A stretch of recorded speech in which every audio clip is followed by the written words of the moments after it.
Okay, here's a good example of a memorized formulas question. There's really not a lot of work for this. We just need to know what they're asking for. And so the way that this graph is constructed, even though it looks complicated, there's really only one thing that matters, and it's the spots where we hit the x-axis, right? So we might just literally call these x-intercepts. That's probably the best term for them. But we can also call them zeros. We can call them roots. And how do we know what these zeros are of an equation, even if it's a complicated one, not just a quadratic? Well, we use the factors. And that's what's going on in the answer choices. So there's a lot of words to describe these points on this graph. X-intercepts, zeros, roots, solutions, we need to know them all. But there's also this other word that kind of pairs with these, and we need to know the connection between these two ideas. Factors tell us the roots because they're kind of what we would put in for x to get 0. So we need to see, okay, how would we get a root of 2?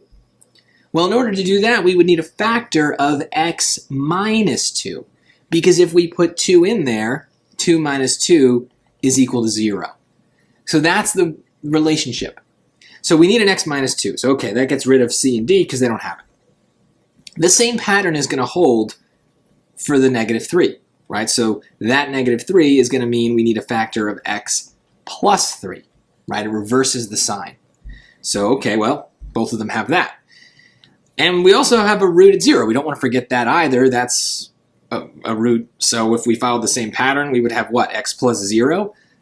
But we don't write that, right? That's weird. So we simplify that. We just write it as plain old x, right? So both of them have it. The difference is that little 2. What's the deal? Why do we have that? Well, this is where the memorized portion gets even a little bit harder. So what we need to know for the way that functions work, this is a polynomial function, is the factors are where we hit the x-axis. But two things can happen when we have a factor and we have an x-intercept. We can either pass through the axis, right? We hit it and we keep going. Or we can bounce off of it. Those are two different things, and the math involved in causing one or the other is different.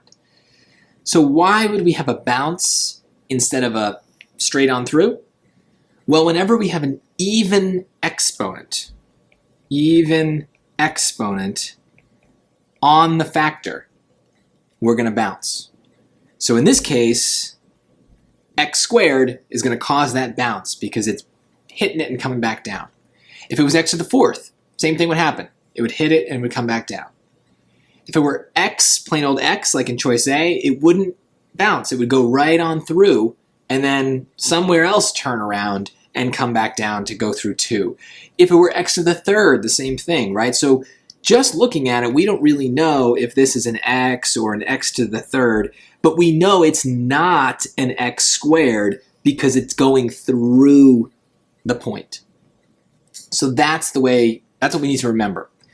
And the good thing is if we do remember that, these are easy points to get, right? It doesn't really take that much time to get this question. There's actually no math involved. We just need to memorize a fact. This is kind of like a vocab question for math.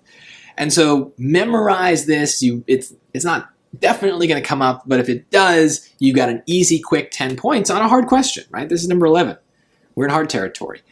So there you go. Hopefully you sense the difficulty and know that A is a little too easy as well. And even if you were a little unsure, you might lean towards B because it's a little stranger. And we know we're in the part of the test where the strange answers are usually more right. But memorize the formula and there will be no doubt at all you'll get this because you'll recognize we need an even exponent to get a bounce.